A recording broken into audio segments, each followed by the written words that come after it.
Hello viewers, এই ভিডিওতে আপনাদেরকে দেখাবো প্রোগ্রাম কিভাবে শিখবেন। যারা প্রোগ্রাম শিখতে ইচ্ছুক তারা প্রোগ্রাম কিভাবে শিখলে আপনারা ভালোভাবে শিখতে পারবেন। তো অনেকে প্রোগ্রাম শিখেন কিন্তু চাকরি করতে পারেন না পরবর্তীতে, এই শিক্ষার কোনো লাভ নাই। তো কিভাবে শিখলে আপনি পরবর্তীতে এই কাজে সফলতা পাবেন সেটাই আপনাকে দেখাবো। দেখেন এখানে নিচে কালার কোড আছে, এই কালার কোড কিন্তু একটা নিট, কিভাবে কি নিট করে কিন্তু লেখা আছে। তো এগুলো আপনারা মুখস্থ করে নেবেন। তো আমরা কিন্তু সফটওয়্যার অপশন এবং কিভাবে কি কাজগুলো সবই শিখি, কিন্তু আসলে ম্যানুয়ালের যে কাজগুলো আছে এটি শিখতে হলে কি করতে হবে আপনাকে। তাহলে আমি এখানে 4টে কালার কোড এই বসায় নিলাম। এখন এই যে বসালাম, এটা হলো আমি নিটটা বুঝলাম যে এটা এই নিট কাজ করে, এটা নিট কাজ করে। কিন্তু এই নিটটা আমি বসায় নিলাম, বসানোর পরে এটা মেশিনে কাজ করানোর জন্য কি কি কাজ করতে হবে অটোমেটিকলি সব করতে পারবেন। কিন্তু অটোমেটিকলি সব করলে তো আপনি বুঝলেন না, অটোই সব হয়ে গেল। প্রকৃত কাজ হবে আপনার অবশ্যই এটা কিভাবে বসালে এটা মেশিনে কাজ করে সেটা জানা, এবং এই মেশিনে কাজ করানোর জন্য কি কি কাজ করতে হয়। এমন কিছু কাজ আসবে দেখেছে এটা আপনি অটো হবে না, তখন আপনি কি করবেন? সেই জন্য আপনি কাজটা এভাবে শিখতে হবে। তো চলুন আমরা যে নিটটা বসালাম, এটা কিন্তু ফ্রন্ট নিট, ফ্রন্ট টাক, ব্যাক নিট, ব্যাক টাক, এগুলো এভাবে দিলে মেশিনে কাজ করালে কি কি সমস্যা পাবেন বা কিভাবে কাজ করাইলে ভালো হবে, বা এইভাবে কাজ হবে কি না, কেন হবে না, এই বিস্তারিত আলোচনা করব। তো এই যে এখানে আপনারা ফ্রন্ট নিটে দেখতে পাচ্ছেন, তার মানে ফ্রন্টে কল ধরবে। তো আমাদের জ্যাকেট মেশিনে কল ধরাইতে হলে আপনার আগে একটা সিস্টেম আছে, এটা হলো মুখস্থ সিস্টেমে ইন্টারলক ধরাইতে হয়। তো আমরা ইন্টারলকটা এভাবে বসিয়ে নেব। যেহেতু ইন্টারলক কিন্তু অটোমেটিকলি আসে, কিন্তু অটোমেটিকের কাজ তো বললাম, অটোমেটিক তো আপনি অনেক কিছু হয় আবার অনেক কিছু হবে না, তখন আপনি কি করবেন? কিন্তু আপনি ম্যানুয়ালটা শিখলে অনেক অটোমেটিক না করলেও আপনি হবে। কিন্তু অটোমেটিক শিখছেন, ম্যানুয়াল কিন্তু পারবেন না। ম্যানুয়াল শিখতে আপনি অটোমেটিকটাও পারবেন, ম্যানুয়ালটাও পারবেন। আমরা ইন্টারলকটা যে বসাই নিলাম জিরো। এখন ইন্টারলকের উপরে আপনি কি কাজ করাবেন, এগুলো ম্যানুয়াল কাজ করলেই আপনি বুঝতে পারবেন যে আমি কি করলে কি হবে। না করলে তো আপনি যেহেতু আমি অল নিট ফ্রন্টে ধরাবো, তো এই জন্য আমার ফ্রন্টে ব্যাক মারি নিলাম। এখন আপনি এই ফ্রন্ট ব্যাক মারার পরেও আপনি 1/1 সাজাবেন না 2/1 সাজাবেন না 3/1 সাজাবেন, কিভাবে সাজাবেন এগুলা শিখতে হবে আপনাকে। এটা কিন্তু অটোমেটিক আছে, অটোমেটিক থাকলে কিন্তু আপনি অটোমেটিক করে নিতে পারবেন। কিন্তু এইটা এখানে সাজানোর সিস্টেমে শিখবেন, এতে আপনার অভিজ্ঞতা এবং দক্ষতা বাড়বে। কিন্তু এটা কীভাবে সাজাইতে হয় এটা আপনি শিখলেন, তাহলে আপনি যদি আমার কাপ বিলে দেখেছেন 3/2 পর্যন্ত আছে, 5/6 সাজাবেন কেমনে, এই সাজানোটা আপনাকে শিখতে হবে এখানে। এরপরে আমি 1/1 বা এখানে 2/1 সাজাবো কীভাবে ধরাবো এটি শিখতে হবে। তো এখানে যদি আমার অল নিট আমার ফ্রন্টে দেওয়া আছে, তা আমি অল নিটে এখানে দেখাবো।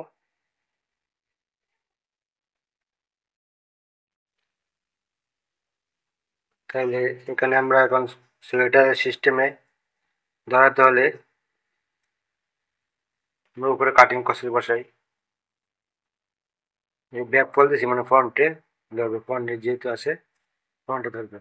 কিন্তু যদি আবার উপরে সুইং টেপ দিই, সুইং টেপের জন্য 10 নম্বর বোর্ড বসিয়ে আরেকটা নিট দিতে হবে, ব্যাক নিট দিলাম।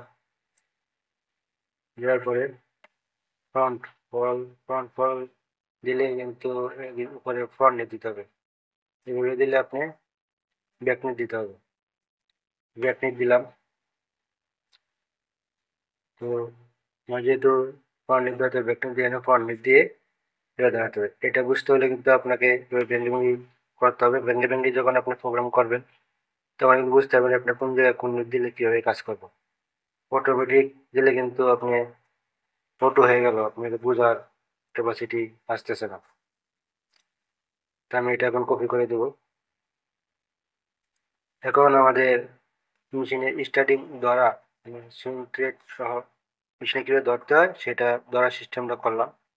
এখন উপরে যে নির্ভর দেওয়া আছে এটি মেশিনে কাজ করানোর জন্য যা করতে হবে, সেই জন্য তো আমাদের সুতা ইয়ান লাগাতে হবে, আমার আগে ফিডারটা বসাতে হবে। তো 5 নম্বর কালার নিয়ে আমি ইয়ান ফিডারের জায়গায় ফিডার 5 নম্বর কালার বসিয়ে দিব। 5 নম্বর বসিয়ে দিলাম। তো আপনি নিচে যে ফিনিশিং বা কাটিং সুতা আছে এটার জন্য আলাদা ফিটার ইউজ করা হয়েছে এটারে, এটার জন্য আলাদা ফিটার বসিয়ে দিই। 1 নম্বর দিয়ে দিলাম। আমি কিন্তু আপনাদেরকে দেখাচ্ছি জাস্ট একটা নিট মাঝখানে বসিয়ে আপনি কিভাবে মেশিনে কাজ করাবেন। কাজ করার জন্য কি কি কাজ করতে হয় ম্যানুয়ালি, এগুলো কিন্তু ওই অটোমেটিক হয়ে যায়। এখন আমরা টেনশনটা বসাবো। দেখলাম 7 নম্বরে ক্লিক করে টেনশনের জায়গায় গেলাম। মেশিনে টেনশন দিতে হয়, এটা কোন জায়গায় টেনশন কাজ করবে। নম্বর টেনশনটা কালার করে 8 নাম্বার নিলে টেনশনের জায়গায় 8 বসালে কিন্তু 8 নাম্বার শুরু হবে। 8 নাম্বার বসালাম। এটা কিন্তু আপনি টেনশনও কোথায় বসবে কিভাবে এটা কিন্তু সফটওয়্যারে অটোমেটিক দেওয়া আছে। যেহেতু ম্যানুয়ালি বসাচ্ছি বোঝানোর জন্য। এখানে 3 নাম্বার কালার করে দিলাম এবং অল নিটের জায়গায় আলাদা। যেহেতু অল নিট নিট ডিফারেন্স হলেই আপনাকে টেনশন আলাদা দিতে হবে। উপরে কিন্তু 3 নাম্বার দেওয়া হয়েছে, দেখবেন আপনার ফ্রন্টে সিঙ্গেল নিট এবং নিচে সিঙ্গেল নিট ফ্রন্ট ব্যাক, এই জন্য একই নাম্বার দেওয়া হয়েছে। মাঝখানে অল নিট আবার নিচে ইন্টারলক থাকার কারণে 1 নাম্বার দেওয়া হয়েছে। এভাবে আপনাকে আলাদা করে একটা টেবিলে বসাবেন। এখন দেখেন এখানে কিন্তু টেনশন আলাদা আলাদা ভাগ করা আছে, কোন ঘরটা কিভাবে কাজ করবে এগুলো আপনি শিখে নেবেন। এখানে দেখবেন আপনি ভাগ করার জন্য আপনার প্রথম 4টে ঘর হলো নিটিং করার জন্য, আর লাস্টের ঘরে আগে 3টে ঘর কিন্তু আলাদা আলাদা কাজ আছে, একটা ইন্টারশিয়ার জন্য একটা ট্রান্সফারের জন্য এরকম। তো আমরা লাস্টের 3 ঘরে লাস্টে 1 ঘরে আগের 3 ঘরে কিন্তু আমরা দেখেন 20, 26, 23 বসাইলাম। 23 যেখানে এখানে কিন্তু ট্রান্সফারের কাজ, এটা অটোমেটিক দেওয়া আছে। তো আপনি কোন ঘরে 23 বসাবেন কোন ঘরে 26 বসাবেন এই টেনশন জায়গায় ক্লিক করলে কিন্তু দেখা যায়। এগুলো কিন্তু আপনাকে কেউ শেখে না, এই দেখে আপনি শিখে নেবেন বা জিজ্ঞেস না করলে কিন্তু কেউ শিখাবেও না। তো আপনাদেরকে এটা দেখানোর উদ্দেশ্য এটাই যেন আপনারা এই ভিডিওটা দেখে যার কাছ থেকে কাজ শিখবেন বা যেভাবে শিখবেন যেন এগুলো শিখে নেন। তারপরে আমি ইন পয়েন্ট বসালাম যে আমার প্রোগ্রামটা এখানে শেষ। তারপরে যে টেনশনগুলো বসালাম, টেনশন বসানোর পরে দেখবেন সাইডে কিন্তু সাইডে বাকি ঘরগুলো কিন্তু ফাঁকা, মানে আমার টেনশন বসছে রুলার স্পিড, মেশিন স্পিড আর অন্যান্য যে সাব রুলার আছে এগুলো কিন্তু কাজ হয় না।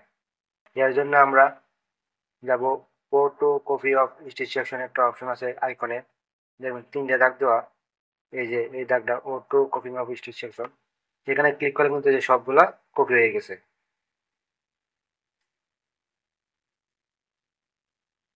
আমি কিন্তু আপনাদেরকে দেখাচ্ছি যেগুলা আপনি কাজ শেখার পরেও গ্যাপ থেকে যায়। এখন আমরা একটা কম্পাইল দিয়ে দেখি কি কি সমস্যা হয়, এর আগে সেভ করে নিই।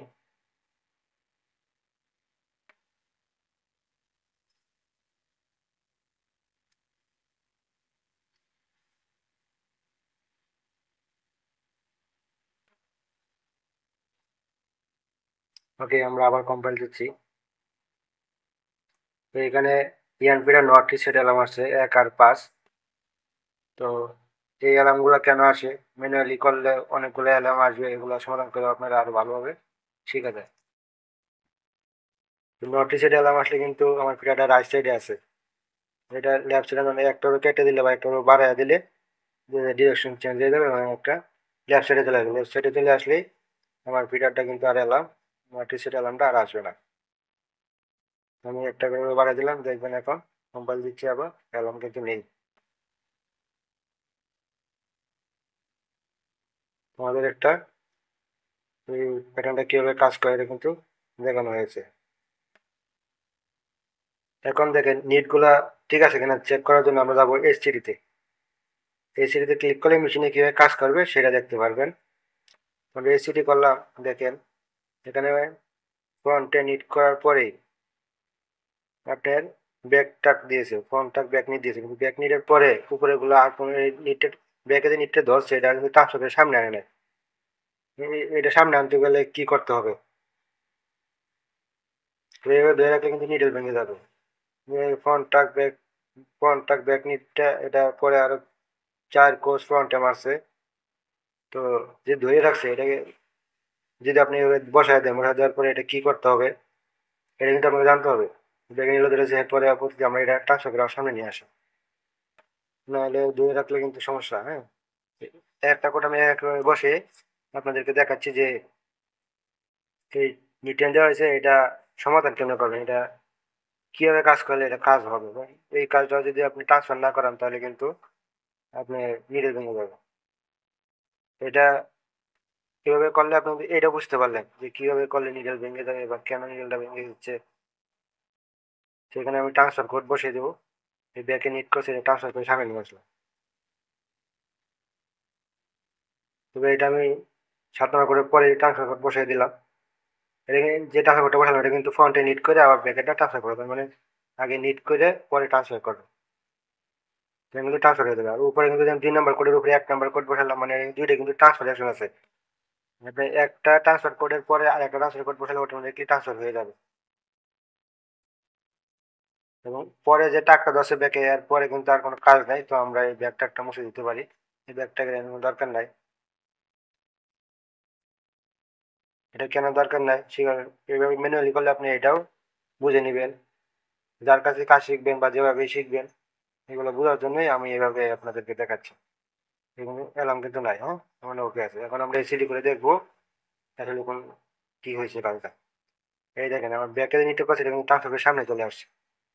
যে দ্বিতীয়বার ট্রান্সফার করে আসছে এটা হলো যে ট্রান্সফার কোড পড়েছে, আমরা 30 নম্বর কোড পড়েছি এখানে। এখানে একবার ট্রান্সফার করে কারণে করছে, একবার এবং নিটের ভিতরে ট্রান্সফার দেওয়া আছে 2বার করছে। তো এখানে যদি আমরা 1 নম্বর কোডও বসিয়ে দিই 30 নম্বরের জায়গায়, তাও কিন্তু ট্রান্সফার করে ফেলবো। 2বার করবো না, একবার করবো। আমরা এখানে এক বসিয়ে দিলাম ট্রান্সফার কোড। এই যে এখন পেলাম না, দেখুন আর একবার ট্রান্সফার করবে। এখানে কিন্তু কোড 2 রকমের আছে, একটা হলো উইথাউট লিঙ্কস আর একটা হলো transfer action. Transfer action code বসালে আগে যদি ট্রান্সফার অ্যাকশন কোড থাকে পরবর্তী ট্রান্সফার অ্যাকশন কোড বসালে কিন্তু ট্রান্সফার অটোমেটিকলি হয়ে যাবে। এগুলো আপনাকে জানতে হবে, এই জন্য আপনি এইভাবে প্রোগ্রাম করতে হবে। আর এই যে ব্যাক নিট দিলাম আমি, ব্যাক নিটের নিচে পিছনের নিডেল গুলো কিন্তু ছিল ফাঁকা, এই জন্য আমার আগে অল নিট দিয়ে দিতে হবে। ফাঁকা নিডেলের উপরে নিট ধরালে নিট কিন্তু কাজ করবে না। আর নিচে যে টাকটা আছে এটা কিন্তু ফ্রন্টে ব্যাকে দুইটাই ধরানো হয়েছে, ঠিক আছে। এটা হলো মেশিনে